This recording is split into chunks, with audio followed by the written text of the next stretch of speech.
Jesus told us that no man knows the Father except the Son.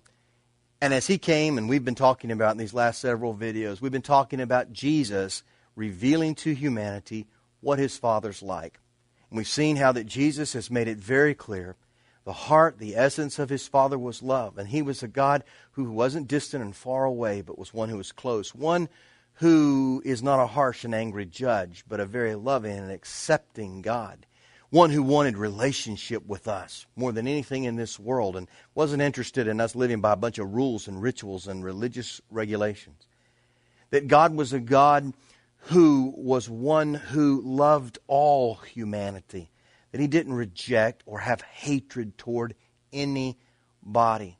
And how that He was a God who was interested in and delighted in the normalcy of everyday life. How He enjoyed being one of us and experiencing life in all of its full spectrum. Jesus also wanted to show something else about His Father. That His Father sees infinite value in every human being. We are creatures of absolutely unsurpassable worth and value, created in His image. You may not feel that way sometimes. I may not feel that way sometimes. But that's the reality. That's the reality of God the Father and how He views every single human being on this planet who have ever existed, who will ever exist. They all have infinite and surpassing value. Jesus told a lot of parables and stories to illustrate this. When you go to the Gospel of Luke especially, you'll find many of these mentioned in Luke 15 and Luke 16, some of these other passages in the Gospels, how that, He told stories about a lost coin. He told stories about lost sheep.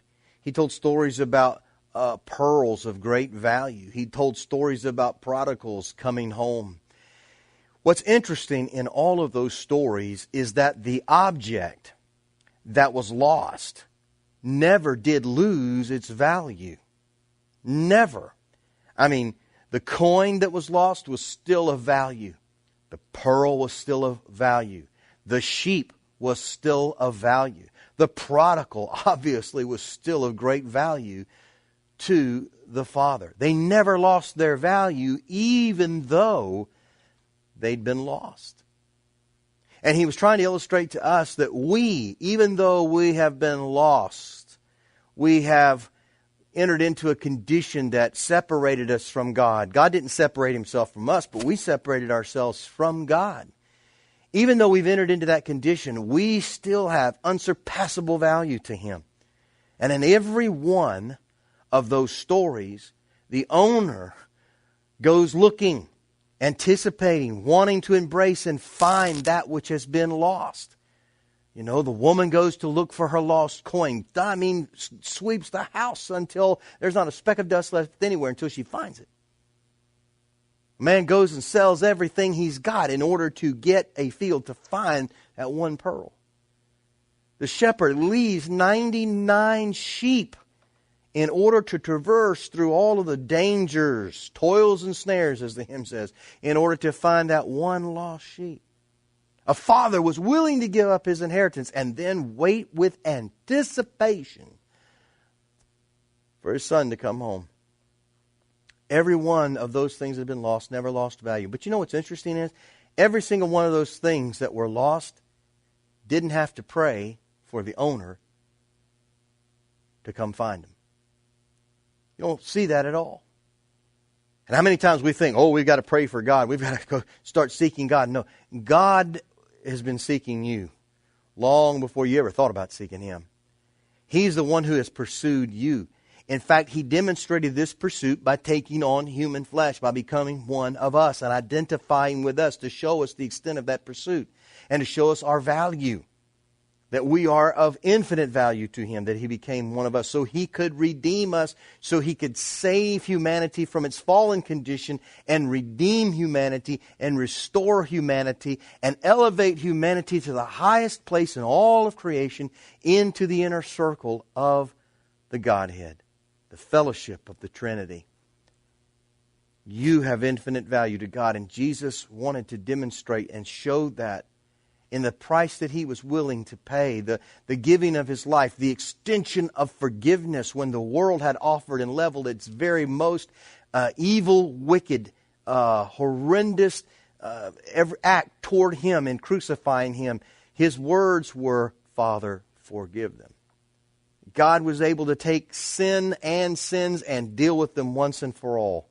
Put it all out of the way. Put it to death so that we could have a relationship with him because, again, he sees infinite value. You see, the value of something is always determined by the price that is paid. And obviously, look at the price that has been paid, the sacrifice that was made in the giving of his own life willingly to redeem us, to take sin into himself and to put it to death once and for all, to remove the curse from all humanity. I don't know who you are, I don't know where you are today, but you need to understand this. No matter how you feel about yourself, no matter what's told you in your ear when you look in the mirror, you are of infinite value to God. You are priceless, as it were, in his eyes. You are created in his image. And not just that, you're already in. You're already in. You've already been included in the salvation of the Lord Jesus Christ. It's just time for you, if you've not known him, to wake up and realize that truth. Believe that good news. You're already in. There's nothing you have to do to get in. You are already in because of what he did in taking your place and living a life as a substitute for you and including you in the death that he died, the burial that he experienced, the resurrection. He lifted you up.